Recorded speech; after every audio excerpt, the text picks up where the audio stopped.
I'm Elijah Tate, and for speaking assignment number 5 in public speaking, I will be talking about video games in this extemporaneous speech.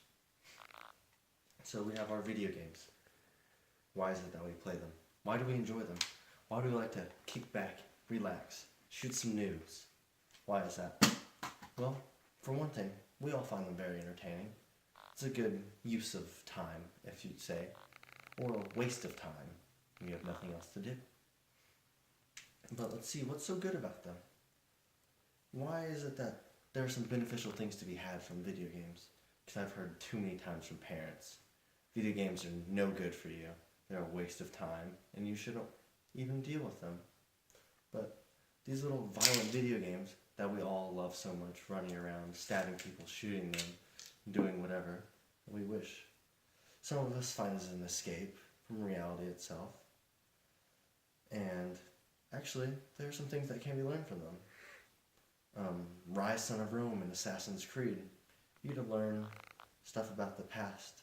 Maybe discover some things that you didn't exactly know. Like in Rise, Son of Rome, you get to see the fall of the Roman Empire.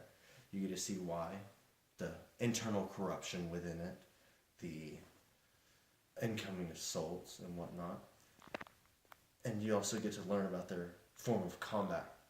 You know, the phalanxes and all the spear throwing and whatnot, and their war machines, which I actually found to be very accurate.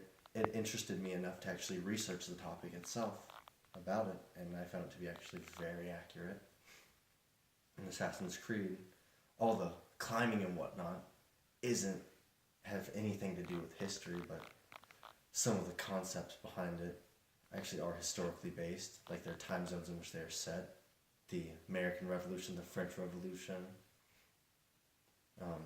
There's also another one after the fall of Rome and around then. And then we have our other games like Halo, Mass Effect. Those games are set in the future, and from those you can see ideas on future things that you might want to pursue in the future, such as artificial intelligence and holograms, cloaking, invisibility and sorts, all that kind of stuff. That is in our near future. It's going to happen. And they've already thought of it, and all we have to do is think to make it work. And then as well as teaching simple math to the younger children that play them, you know, you have to know how many bullets are in your mag, and it'll give you how many mags you have, or magazines, I should say. This is a speech. But you have to think about that and take that into account, and you can learn some simple multiplication from it.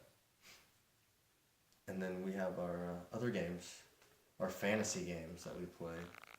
You know, we get to learn about some of the things that were believed to be existent in medieval times, where they believed in goblins and ghosts and stuff. And you get to kind of run around and play with that, but there's also some things you have to know, like whenever you're building an empire, to keep your empire happy, you have to get food and resources for your people to keep them happy, and then you have to assault other countries and whatnot, other provinces, if you want to grow and expand your community.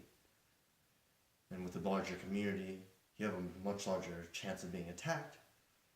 You get to learn some simple combat formations and whatnot from those games.